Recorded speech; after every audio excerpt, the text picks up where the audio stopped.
지금 여러분들에게 1,000만 원을 제가 드리고 주식을 사십시오라면 삼성전자 사시겠습니까? 삼성전기 사시겠습니까? 요게 지금 순간에 있어서는 저는 굉장히 중요한 인사이트를 준다라고 생각을 합니다. 삼성전자 하이닉스의 영업이익은 거의 뭐 마약급이다. 이렇게 지금 70~80% 이익을 내는 것은 마약 외에는 없다라고 얘기할 정도로 전 충분히 지금 기회다라고 생각을 합니다. 근데 그거를 주구장창 들고 가야 되느냐? 이건 또 다른 개념이에요. 삼성전자가 40만 원 넘어가고 하이닉스가 300만 원 넘어가면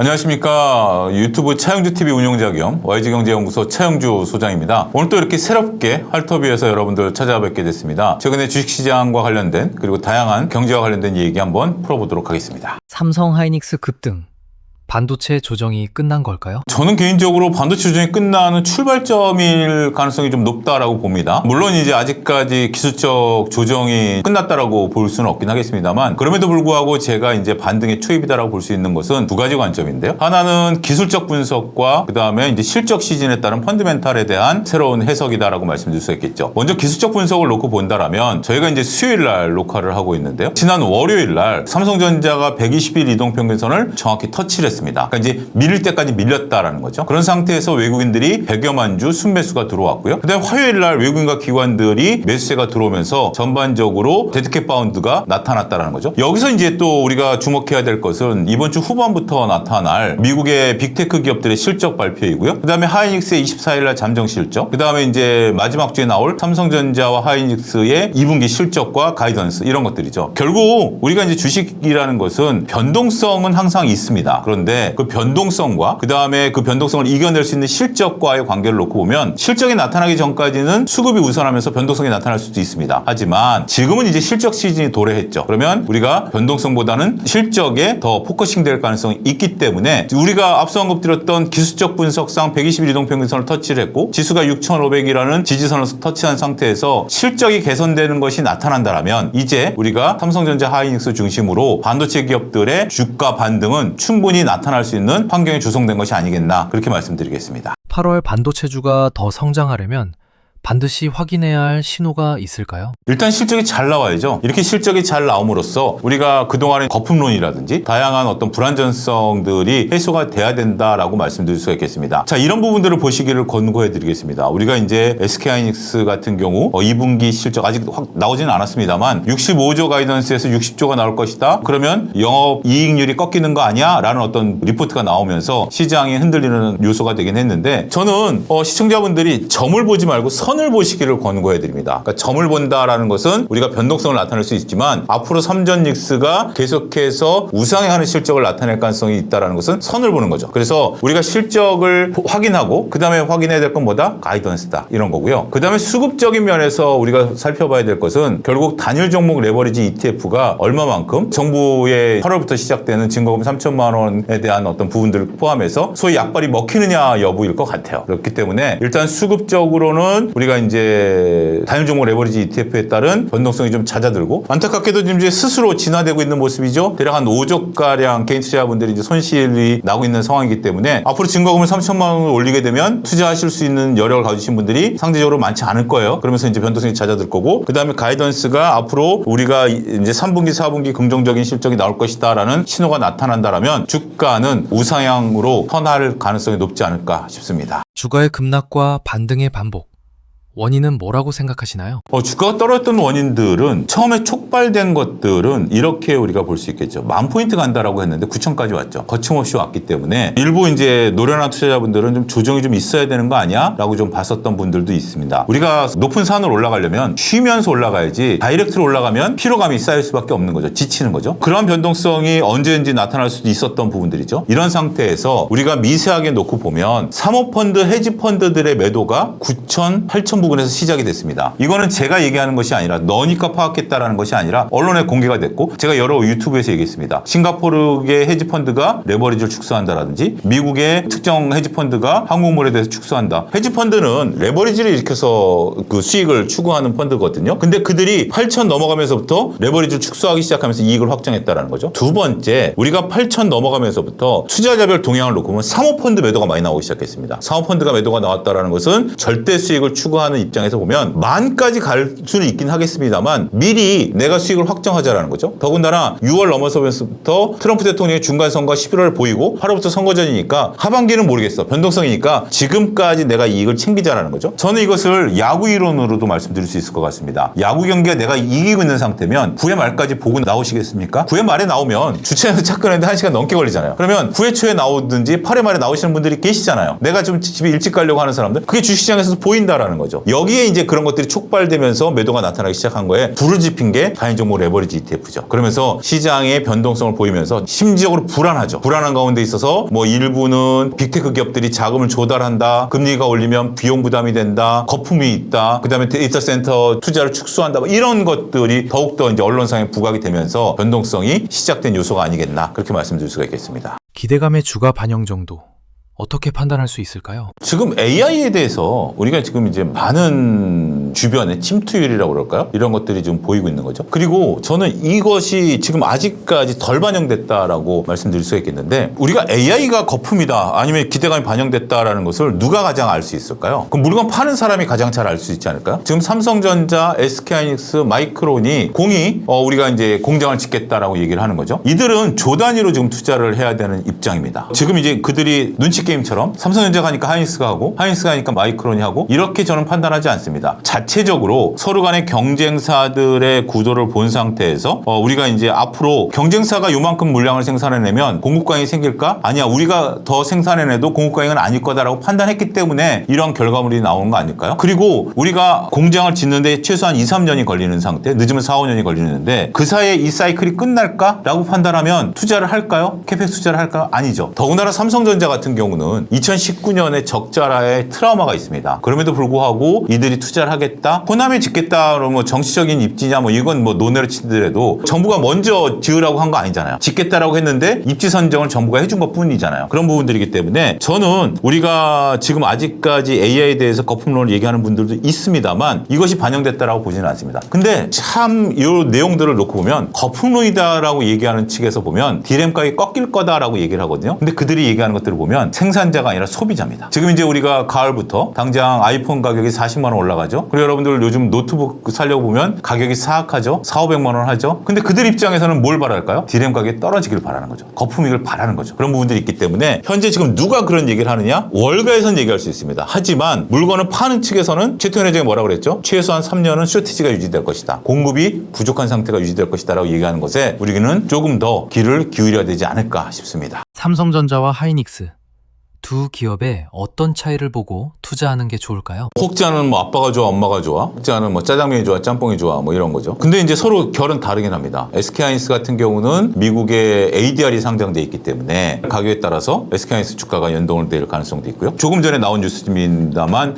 엔비디아가 블랙웨어 출시를 서두르겠다. 그러면 HBM 가격이 또 올라가거든요. 이런 것들의 수혜를 하이닉스가 볼 수 있겠죠. 반면에 삼성전자는 HBM 부분에 있어서는 하이닉스보다는 덜합니다. 근데 삼성전자 한 방이 있죠. 로봇? 글쎄요. 로봇보다 더 큰 한 방이 있죠. 그것은 뭐냐면 우리가 이제 파운드리 쪽이죠. 파운드리 쪽에서 우리가 이제 2분기에 한 1조 정도 적자를 시현했을 것으로 보고 있습니다. 근데 그게 흑자 전환될 가능성이 있는 거죠. 빠르게. 구글의 TPU를 지금 이제 수주를 한 상태고 그다음에 애플 같은 경우도 우리한테 반도체 생산을 위탁 생산을 주겠다라는 거 아니겠습니까? 그렇기 때문에 파운드리 쪽에서 물론 이제 TSMC를 따라가려면 아직 멀었습니다만 상대 평가가 아니라 절대 평가를 본다라는 부분에 있어서 적자 사업부가 흑자 사업부로 전환되고 그다음에 디램 사업부가 더욱더 돈을 벌기 시작한다면 삼성전자는 또 다른 모습들이 볼 수 있겠죠. 자, 누가 좋을까요? 저는 뭐 이제 보유하고 계신 분들 입장에서는 계속해서 삼성전자가 됐던 SK하이닉스가 됐던 이런 것들을 교체 없이 바꾸지 말고 보유하시기를 권고해드립니다만 저는 신규로 좀 들어간다면 삼성전자가 조금 더 재밌지 않을까. 아무래도 뭐 이건 제 개인적인 견해입니다. 뭐 그렇다고 하이닉스를 뭐 폄하하는 것은 아니고요. 아무래도 이제 우리가 파운드리 쪽에서 얼마큼 흑자를 만들어낼 수 있느냐라는 부분들. 그 다음에 또 로봇 사업부도 있죠. 다양한 사업부를 좀 갖고 있는 삼성전자가 조금 더 재밌는 주식이 되지 않을까. 그리고 또 한 가지 우리가 뭐 지수가 아무래도 올라가게 된다라면 우리가 MSCI 선진국 지수에 이제 편입시키려고 외환도 24시간 거래를 이제 허용을 했고 다양한 것들을 하고 있는데 그러면 외국인들 입장에서 보면 삼성전자를 살까요? 하이닉스를 살까요? 삼성전자를 먼저 사겠죠. 지수 플레이를 할 수밖에 없는 거기 때문에 그런 부분에 있어서는 이런 변동성 장세에서 다양한 사업부를 가지고 있고 또 지수와 연관성이 큰 삼성전자 쪽에 손을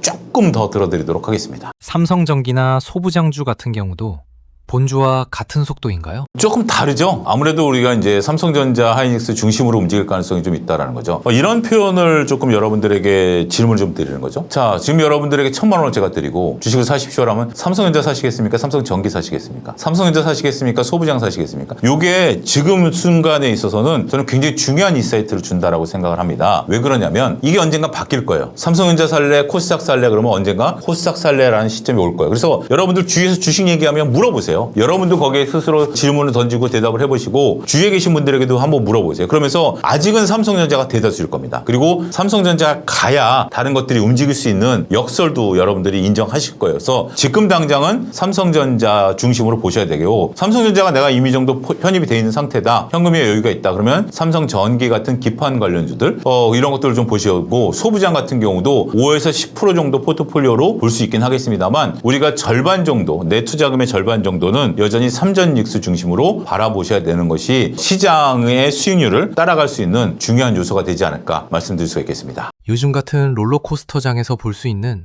경고 신호가 있을까요? 아무래도 이제 8월 달에도 이 쏠림 현상들이 누그러지는 않을 것 같아요. 물론 이제 주요 펀드 매니저들이 휴가 가는 휴가 시즌이기 때문에 그리고 많은 분들이 실적 발표 이후에 거래량이 급감할 수도 있습니다. 그렇지만 지금 시장에 있어서 제가 이렇게 좀 강하게 삼전직수 중심으로 말씀드릴 수 있는 근거 중에 하나는 이익이죠. 이익이 개선되고 있는데 다른 것들이 삼성전자 하이닉스만큼 이익이 나나요? 제가 임원급 애널리스트분하고 얘기를 나눴는데 자기네들끼리 모이면 그런 얘기가 안 됩니다. 삼성전자 하이닉스 영업이익은 거의 뭐 마약급이다. 이렇게 지금 7, 80% 이익을 내는 것은 마약 외에는 없다라고 얘기할 정도로 좀 사악한 수준이다. 이렇게 농담을 삼아 얘기를 한다라고 해요. 근데 이 수준은 당분간 유지될 걸로 보는 거죠. 그렇지만 경고를 할 수 있는 것은 삼전익스는 아닌 것 같아요. 우리가 금리를 아무리 올린다 하더라도 또 트럼프 대통령이 지금 이제 유럽 관세 다시 또 부각시켰죠. 여러 가지 이제 탁코를 부린다 하더라도 중동 문제가 더 벌어진다 하더라도 삼전익스의 영업이익을 꺾기는 어려울 것 같아요. 문제는 여러분들이 보유하고 계신 종목 중에 상반기까지 실적이 나오지 않았습니까? 이 좋은 장에 2026년 상반기까지 영업이익이 드라마틱하게 늘어나지 않는다. 그러면 경고음이 울렸다고 보셔야 돼요. 특히 적자가 지속되고 있다? 그러면 하반기 때 유상증자를 하던 여러 가지 악재들이 터질 가능성이 있어요. 그래서 여러분들이 시장 전체적으로 보는 것도 중요합니다만 삼전직수 중심으로 보세요. 그 외의 것들에 대해서는 내가 갖고 있는, 내가 보유하고 있는, 내가 사려고 하는 종목들의 영업이익이 어떻게 나타나느냐를 보셔야 돼요. 난 재무제표 몰라. 영업이익 몰라. 이런 것들을 하시면 일단 핑계를 드시지 말라고 첫 번째 말씀드리고 하다못해 요즘 AI를 이용해서 우리가 재무제표를 파악할 수도 있고 그도 나는 모르겠다라고 한다면 휴대폰에서 내가 갖고 있는 종목 검색을 한번 해보세요. 자꾸 일주일 단위 한번 보시면 7말 8초에 기업들의 실적이 다 나옵니다. 그리고 기사화될 겁니다. 거기서 이익이 났다 안 났다가 기사 정도를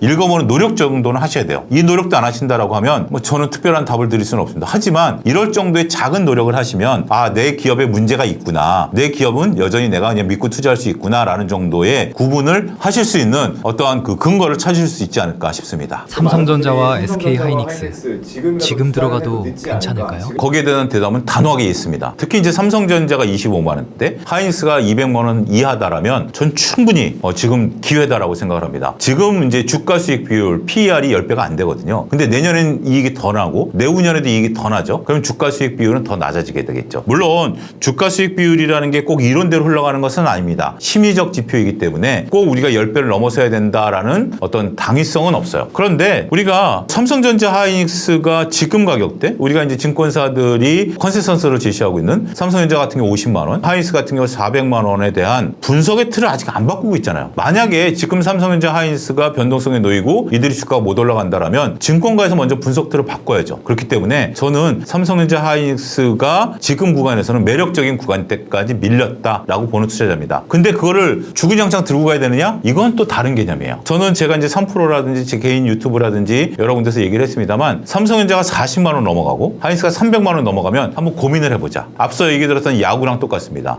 어느 정도 50만 원까지 뭐 간다는데 왜 40만 원 넘어가면 고민을 해보냐? 50만 원 누가 사줘야 내가 50만 원 팔 수 있는 거 아니겠습니까? 50만 원 간다는데 누가 50만 원 사주겠냐라는 거죠. 그렇기 때문에 40만 원 넘어가면 고민을 한번 해보시고요. 일단 지금 구간에서는 40만 원까지 바라본더라도 30% 이상 수익을 볼 수 있는 거 아니겠습니까? 그래서 현 구간대는 상당히 매력적인 구간대다. 저는 그렇게 말씀드리겠습니다. 급등락이 심한 현 시점. 투자자들은 어떤 마음을 가지고 투자해야 할까요? 우리가 이제 불안할 때는 안전자산을 찾게 되는 거죠. 그 안전자산은 현금일 수도 있고요. 비트코인일 수도 있고요. 채권일 수도 있습니다. 근데 주식에서 안전자산은 뭘까요? 결국 실적입니다. 더군다나 이제 우리가 실적 시즌 도래했잖아요. 그러한 실적을 보고 우리가 믿고 투자할 수 있는 거죠. 앙드레 코스톨라니가 그런 비유를 했습니다. 주인과 산책하는 강아지. 결국 주가는 실적보다 앞설 수도 있고 뒤설 수도 있어요. 하지만 결국은 만난다라는 거 아니겠습니까? 동일한 비유를 워런 버핏은 우울증과 조울증 비유를 들었습니다. 그러니까 주가는 현재 지금 우울증에 걸렸다라고 저는 생각을 해요. 그래서 자기 주식을 싸게 사가라고 자꾸 얘기를 하고 있는 상태죠. 언젠가 조울증에 걸릴 거예요. 그 조울증에 걸리는 것이 삼성전자 50만 원 부근이 되겠죠. 그런 거기 때문에 현 구간에서는 우리가 개인 투자자들이 이익에만 집중하자. 내가 갖고 있는 삼성전자가 됐던 하이닉스가 됐던 아니면 다른 주식이 됐던 이익만 확실하다면 들고 갈 수 있습니다. 근데 이제 여기서 문제는 기대감으로 좀 올랐던 것들, 앞으로 이렇게 미래가 변할 거야 라는 것들에 대해서는 실적 시즌에서는 관심이 조금 떨어질 수 있어요. 그런 것들을 잘 감안해서 보셔야 되지 않을까 싶습니다. 이전의 폭등 시장과 지금의 시장,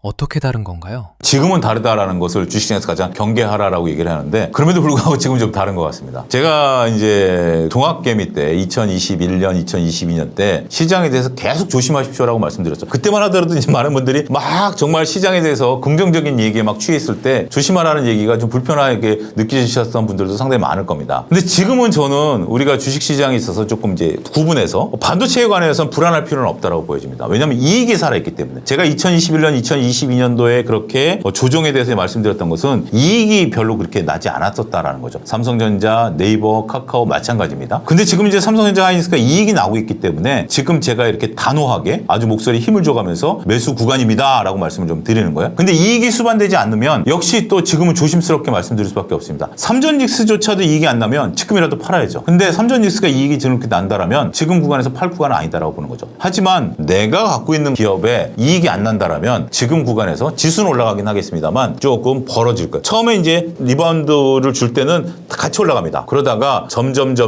실적이 떨어지는 기업들은 주가의 탄력성이 떨어질 것이다라는 것을 그건 과거 사례와 똑같다 이렇게 말씀드릴 수가 있겠습니다. 지금 삼성전자 매수해도 될까요? 저는 지금이 매수 기회로 보고 있습니다. 앞에 제가 반도체 설명을 드렸지만 업황 더할 나위 없이 좋은데 주가는 빠져 있거든요. 지금 고점 대비 한 30% 빠졌거든요. 이 정도 빠졌으면 충분히 올라갈 걸로 보고 실제로 지금 2분기 영업이익이 삼성전자가 한 89조 나왔는데 이거 시가총액으로 한 12개월 선행 PR 더 안 증가하고 3분기 89조, 4분기 89억, 그 다음에 내년 1분기도 89조씩 계속 나온다. 더 높게 나오겠지만 이렇게만 잡더라도 12개월 선행 PR이 5배가 안 돼요. 이게 5배가 안 된다는 얘기는 실제로 지금 엔비디아는 20배가 넘어가 있거든요. 그러면 한 4배 상승할 여력이 있다는 겁니다. 엔비디아에 맞추면. 그게 아니더라도 글로벌 IB 같은 경우는 지금 똑같은 마이크론, 삼성전자보다 실적은 더 안 좋지만 선행 PR 한 15배 잡아주고 있거든요. 그러면 지금 5배니까 2배.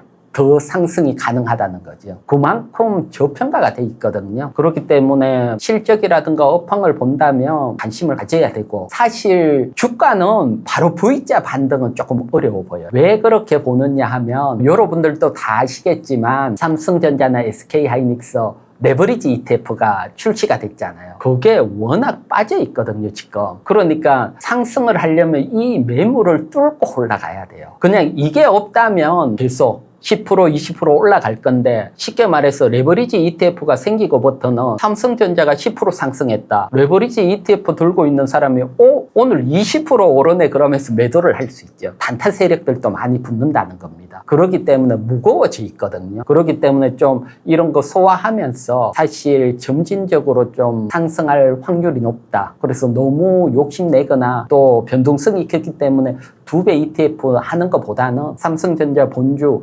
흔들릴 때마다 지금 가격은 계속해서 모아가도 충분히 업황이라든가 실적 본다면 좋은 성과로 이어지지 않을까 생각을 합니다. 대표님께서는 반도체 업황 어떻게 보고 계신가요? 사실 반도체는 더할 나위 없이 좋습니다. 말 그대로 슈퍼 사이클 속에 있고요. 또 이게 AI 인프라가 계속 투자가 되고 있거든요. 제가 화면 하나 준비했는데 한번 보도록 할게요. 보게 되면 요게 D램 익스체인지 인덱스 주봉 차트입니다. 쉽게 말해서 D램 가격이라고 보시면 됩니다. 이 차트를 보면 작년 4분기, 올해 1분기, 그리고 2분기, 그리고 7월 들어와서도 정말 엄청나게 가격이 상승하고 있어요. 쉽게 말해서 삼성전자나 SK하이닉스 D램 만들면 가격이 이렇게 상승했으니까 어마어마하게 마진이 남는다는 겁니다. 쉽게 말해서 식당에서 뭐 10,000원 주고 팔던 게 10만 원 받는다고 보면 떼돈 버는 거지요. 이게 사실 제가 봤을 때는 뭐 한 100년에 한 번 나올까 말까 한 슈퍼 사이클이에요. 어떤 가격이 1년이 안 돼서 10배 올라가고도 더 계속 상승을 한다. 이건 사실 우리 인생에 있어서 이런 슈퍼 사이클은 보기 힘들 겁니다. 그렇기 때문에 이렇게 100년에 한 번 나오는 슈퍼 사이클 여기에 올라타야 되는 상황이고요. 그렇기 때문에 지금 우리 시장 주도주는 뭐니 해도 반도체입니다. 그리고 글로벌적으로 봐도 마찬가지고요. 그렇기 때문에 반도체는 두알라비 없이 좋다. 대신 너무 가격이 가파르게 오르고 주가도 움직이니까 이거 피크 오는 거 아닐까? 여기에 대해서 많이들 걱정하는데 지금은 피크 걱정할 때는 아닌 걸로 보입니다. 그리고 다음 화면 한번 볼게요. 2분기 삼성전자 영업이익도 뭐 엄청나게 나왔잖아요. 89조. 글로벌 기업 중에 세계 1위. 그만큼 영업이익이 많이 나왔고요. 또 하나의 반도체 기업인 요거 6월 매출액입니다. 그러니까 매 연도마다 6월 매출액을 그래프로 그린 거거든요. 보면 TSMC도 엄청나게 매출이 높아져요. 이 얘기는 D램이든 파운드리든 상관없이 투자 사이클이 지속되면서 계속해서 실적이 좋아진다는 겁니다. 그렇기 때문에 뭐 이렇게 좋아질 때는 여러 가지 노이즈도 있고 하지만 결국은 시장 중심에 있는 반도체 많이 조정이 나온 위치니까 반도체에 관심을 가져야 되고요. 다음 화면 또 한번 볼게요. 요게 이제 지난주 메타가 AI 투자 줄이는 거 아니냐 그러면서 반도체주들이 한번 출렁했거든요. 그런데 7월 14일 날 메타가 이제 하이페리온이라고 메타가 짓는 데이터 센터 중에 가장 큰 규모고요. 요게 전 세계 AI 인프라 투자 중에서도 최대 규모에 해당이 됩니다. 이거 2배로 늘리겠다 했어요. 그러니까 뭐 어마어마한 투자가 계속 일어나고 있다. 이렇게 보시면 됩니다. 그래서 제가 판단할 때는 이 투자는 끝없이 경쟁이 이어날 수밖에 없고요. 쉽게 생각하면 지금 메타도 있고 구글도 있고 오픈AI도 있고 엔트로픽도 있고 이들이 엄청나게 투자를 하잖아요. 그래서 요중에 확실한 성자가 나오기 전까지는 투자를 할 수밖에 없어요. 지금 성능이 다들 비슷비슷해요. 그렇기 때문에 지금 하드웨어 성능도 같이 따라가지 않으면 경쟁에서 뒤처지거든요. 그렇기 때문에 제가 준비한 AI 모델 성능 지수 보면 요거 메리츠 정권 리서치인데 보면 지금 엔트로픽이 60점으로 1인데 오픈AI가 59점으로 바로 붙어 있어요. 거의 성능이 비슷하다고 보면 되고요. 또 의외로 스페이스X의 AI도 54점으로 순위권 위에 있고요. 그 다음에 메타도 51점, 구글, 제미나이 50점. 거의 비슷해요, 성능이. 그러니까 지금 이렇게 비슷하기 때문에 같이 경쟁을 펼치고 성자 독식이 나오기 전까지는 투자를 안 할 수가 없지요. 조금 다르게 메타가 나는 이제 AI 경쟁 안 하겠다, 손 털고 나가겠다 하는 순간 주가 박살 날 겁니다. 지금 AI 혼자 안 하겠다고 그럼 뭐 먹고 살 거냐 미래에. 그러니까 투자를 안 할 수가 없고요. 이런 투자 속에 있기 때문에 반도체 가격이 계속 올라갈 수밖에 없고요. 그렇기 때문에 성자 독식이 탁 나오는 순간 모든 게 무너집니다. 그렇기 때문에 개인 투자분님 같은 경우는 성자 독식이 어느 정도 나온다 이것도 보지만 제일 중요한 D램 반도체 가격, 제가 앞에 보여드린 가격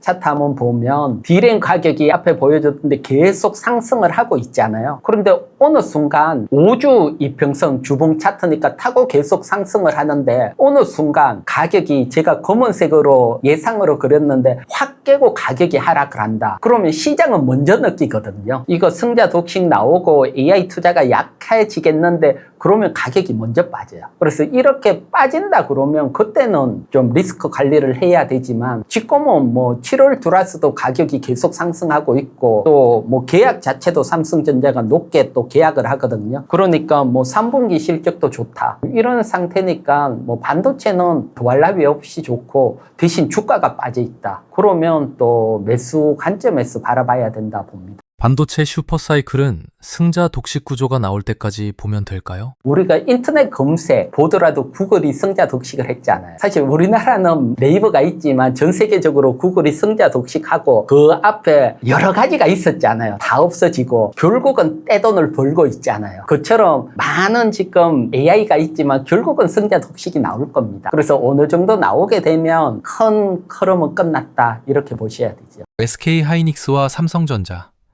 둘 중 어떤 걸 사는 게 좋을까요? 저보고 엄마가 좋냐 아빠가 좋냐 뭐 이런 질문하고 비슷해요. 사실 뭐 우리가 부모님 다 사랑하잖아요. 그것처럼 사실은 어떤 게 좋나 따지기 전에 반드시 하나는 포트에 가지고 있어야 된다. 그 다음에 지금 보면 SK 하이닉스가 많이 따라왔어. 삼성전자 역전까지 또 막 나오고 했거든요. 시가총액이. 그래서 거의 시가총액은 거의 비슷하다 이렇게 보면 되고요. 대신 많은 증권사라든가 리포트를 보면 내년에는 삼성전자 영업이익이 SK 하이닉스보다는 높게 나와요. 쉽게 말해서 내년 영업이익 기준으로 보면 글로벌 삼성전자가 1위, 2위가 엔비디아, 한 3위가 SK 하이닉스 요 정도로 예상을 하더라고요. 그래서 영업이익 측면으로 본다면 뭐 삼성전자가 좀 유리한 측면은 조금 있습니다. 하지만 삼성전자는 사업부가 여러 가지고 또 SK 하이닉스는 반도체 안 하기 때문에 지금 반도체 역량으로만 움직인다 그러면 탄력적인 건 뭐 아무래도 SK 하이닉스가 더 있을 수 있고 좀 안정적이다 그러면 삼성전자고 어느 것든 상관없이 뭐 하나 정도는 포트에 담는다 생각하시기 바랍니다. 하이닉스는 나스닥에 상장하고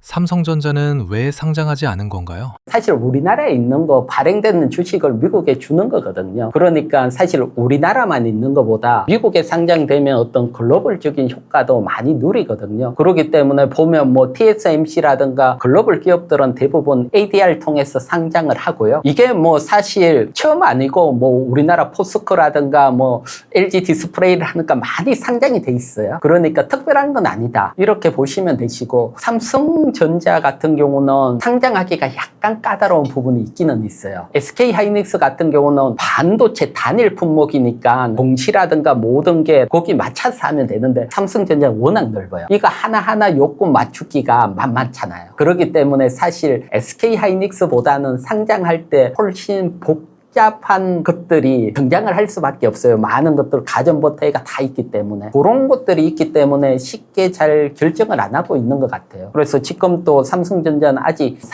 상장할 계획은 없다 하는데 시장에서는 또 상장하지 않을까 바라보는 시각이 높고요. 최근 하이닉스 상장이 우리나라 반도체 수급에 긍정적일까요? 가장 주식적인 이론으로 설명을 드리면 미국에 상장되어 있는 SK 하이닉스 ADR이나 우리나라에 있는 SK 하이닉스 주식이나 똑같은 겁니다. 자체 SK 하이닉스는 하나니까 똑같은 거잖아요. 그런데 하나는 우리나라 있고 하나는 미국에 있으니까 또 미국에 상장되어 있는 건 물량은 적어요. 그렇기 때문에 이 주가가 똑같이 움직이지는 않아요. 또 환율도 있고 그래서 지금 같은 경우는 처음 상장되고 반도체도 높고 희소성이 있기 때문에 미국 주가가 더 상승할 확률이 높아요. 지금도 그렇게 움직이고요. 그래서 일반적으로 이렇게 상승을 하게 되면 우리가 차익 거래라는 게 있거든요. 그거는 똑같은 어떤 기업인데 하나는 높고 하나는 낮다 그러면 높은 거 팔고 낮은 거 사는 거죠. 그러면서 이게 균형을 맞춰서 움직이게 되거든요. 그래서 지금은 미국 주가가 움직이기 때문에 의외로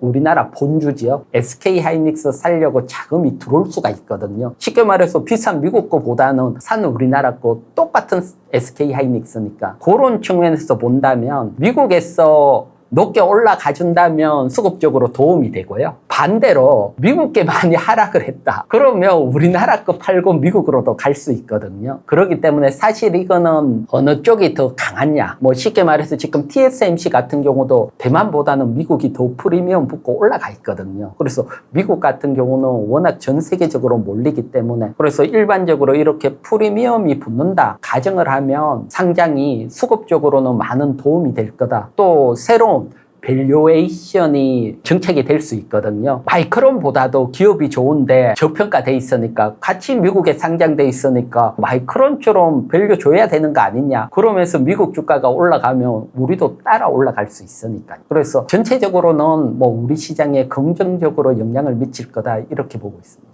삼성전자나 하이닉스가 예전 가격대로 떨어질 일은 없을까요? 이게 이제 지금 노이즈가 끼는 많은 좀 논리 중에 하나인데 사실 이게 과거의 생각이거든요. 쉽게 말해서 여러분들이 반도체라 하면 사이클 산업이라고 많이 인식이 돼 있을 겁니다. 그건 뭐고 하면 같은 경우는 범용이랐거든요. 그래서 향후 저 한 20년 동안은 삼성전자, SK하이닉스, 마이크론이 만들기만 하면 누구나 가져와가 쓰는 시대니까 물량을 많이 만드는 기업이 유리하니까 캐파 사업을 했거든요. 그래서 캐파가 많이 지어지면 반도체 가격은 하락을 하잖아요. 그런데 만드는 회사는 3사니까 암묵적으로 또 감산을 해요. 반도체 가격이 떨어지면. 그러다 보면 또 반도체 가격이 올라가고 그러면 또 캐파 늘리면 떨어지고 이게 20년 동안 상승과 하락을 반복을 했거든요. 이때는 저도 마찬가지지만 금융시장 한 20년 이상 있어 왔기 때문에 반도체주는 사이클 주니까 반도체 가격이 높을 때 팔고 바닥일 때 산다. 이게 정석이랐거든요. 그런데 지금은 사이클 산업이 아니고 성장 산업으로 바뀌었어요. 차트 보면 이 사이클을 무시하고 성장 산업으로 막 넘어가거든요. 그런데 이게 그럼 과거처럼 지금 질문하듯이 가격이 훅 떨어질 수 있냐? 이렇게는 안 돼요. 가장 큰 이유가 한 두세 가지가 있는데 첫 번째는 때문입니다. 쉽게 말해서 포 같은 경우는 범용이 아니고 고객 요구가 있을 때 그 요구에 맞춰서 만드는 제품입니다. 그러니까 공장을 많이 미리 지을 수가 없어요. 과거 범용 같은 경우는 미리 만들어 놓으면 누구나 와가 쓰면 되는데 HBM은 주문형이니까 주문이 들어왔을 때 그게 맞춰서 만드는 거니까 이러니까 캐파 싸움이 일어나기가 어려운 구조입니다. 그러니까 그 물량만큼만 공장을 조금씩 늘려가는 거지. 물론 지금은 AI 슈퍼사이클에 그 물량 맞추기도 어렵지만 어쨌든 캐파 싸움이 나오기가 어렵다. 요게 첫 번째고 그 다음 두 번째는 저희보다도 똑똑하다 이렇게 보는 사람은 다른 게 아니고 구매자입니다. 지금 뭐 빅테크라든가 이런 애들이 제일 반도체 대량으로 구매를 하는 구매자가 시장을 어떻게 보냐가 중요한데 과거 사이클 산업일 때는 비쌀 때는 기다리면 가격이 떨어지니까 짧게 구매를 했거든요. 그런데 지금은 장기 계약이 50% 넘어가요. 이 얘기는 구매자가 최소한 반도체가 유지되거나 더 상승하겠다고 보는 겁니다. 그래서 마이크론 같은 경우도 매출의 지금 50% 이상은 장기 계약. 그래서 구매자가 장기 계약을 하고 있다. 이건 가격이 쉽게 급락하지 않는다. 이렇게 우리가 이해를 해야 될 걸로 보입니다. 그렇기 때문에 장기 계약하면 보통 한 3년에서 5년이거든요. 그러니까 지금 장기 계약이 일어나고 삼성전자는 아예 장기 계약을 많이 안 받고 있거든요. 안 받는 게 유리하다고 인식을 하니까. 지금 상황이 이러니까 사실 뭐 갑자기 가격이 떨어질 확률은 많이 낮다. 그 다음에 또 하나는 지금 리포트가 나오는데 많이 포커스가 돼 있고 이제 AI 투자 인프라가 끝나면 가격이 떨어진다 이러는데 또 다른 한쪽에서는 지금 핸드폰보다 더 많은 반도체가 들어가는 로봇이 몇 년 뒤에는 또 대체한다 AI로. 그러니까 또 큰 시장이 또 생긴다는 겁니다. 로봇 산업이 한 2, 3년 뒤에 일어나게 되면 또 AI만큼 또 폭발적인 반도체 수요가 생기게 되니까 그때 또 모자리게 된다. 이런 시각들도 강하거든요. 그렇기 때문에 반도체 가격이 한 번에 훅 빠지기는 쉽지 않아 보입니다. 과거의 금융위기를 봤을 때 그때와 지금의 상승, 하락은 다를까요? 지금 상승은 사실 우리나라 삼성전자, SK하이닉스 비중이 이렇게 높은 적도 없고 역대급으로 빨랐고요. 그 다음에 항상 상승장에서는 2003년에서 2007년도 정말 대세 상승이랐거든요. 이때도 되돌아보면 중국이 부상하면서 이때는 조선철강화학이 움직였고요. 그 중에서도 자고 일어나면 조선주들이 상승을 했어요. 왜 조선주만 가냐? 쉽게 말해서 2006년에서 2007년 지금 HD 한국조선해양인데 그때 현대중공업이죠. 차트 보면 물을 뿜고 상승을 하거든요. 이때 삼성전자는 오히려 하락을 했어요. 이처럼 항상 대세 상승에서는 주도주가 끝까지 갔어요. 왜 이것만 가고 넘어갔냐 해도 끝까지 가고 결국 조선주가 무너지면서 그 대세 상승이 끝났거든요. 그런 시각으로 본다면 뭐 어쨌든 지금 주도주는 반도체니까 주도주가 무너지면 사실 다른 거 보유하고 있어 봐야 의미가 없거든요. 또 상승을 한다면 주도주가 상승을 할 거니까 이게 이제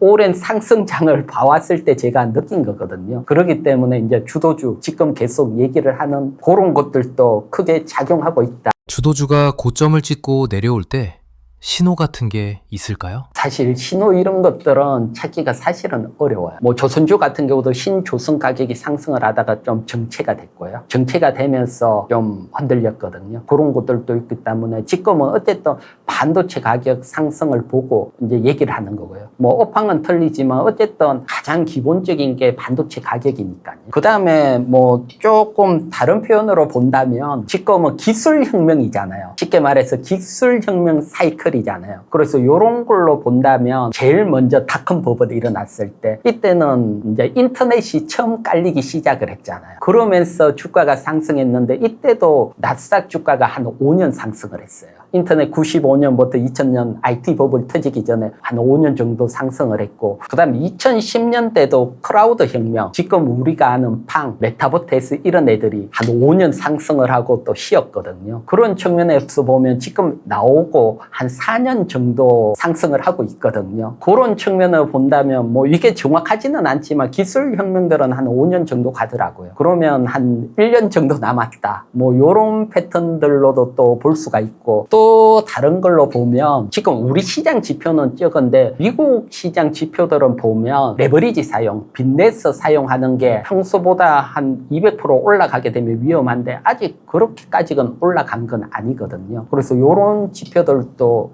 한번 보시면 많이 참고가 되실 겁니다. 우리나라 기준금리 인상, 어떤 영향을 미치게 될까요? 금리 인상은 우리나라 자체적으로 본다면 몬들이 아무래도 줄어드는 영향이 있기 때문에 불리하지만 컨트레서 우리 시장은 또 외국인 수급도 중요하거든요. 외국인 수급 측면에서 본다면 뭐 상당히 도움될 것으로 봅니다. 이제 쉽게 말해서 금리를 인상한다는 것은 이자를 많이 준다는 거잖아요. 그러면 글로벌 돈들이 이자 많이 주는 돈 우리나라로 오게 되고 그러면 우리나라 환율은 강세로 가게 됩니다. 그러니까 쉽게 말해서 지금 화면 보시듯이 이렇게 하락하면서 강세로 움직이게 되거든요. 환율이 강세로 가게 되면 외국인들은 환수익이 나게 됩니다. 쉽게 말해서 1달러 주고 1,500원에 들어왔는데 환율이 강세로 가서 1,000원이 됐다 그러면 나갈 때는 1,000원을 주고 1달러를 받고 나간다. 500원 수익이 나는 거잖아요. 그처럼 우리가 지금 금리 인상을 했기 때문에 원화가 강세로 가면서 외국인들은 환수익이 나기 때문에 표에 보면 파란색 외국인들이 줄기차게 매도를 하다가 원화가 강세로 가면서 매수가 들어오고 있거든요. 이런 수급적인 측면에서는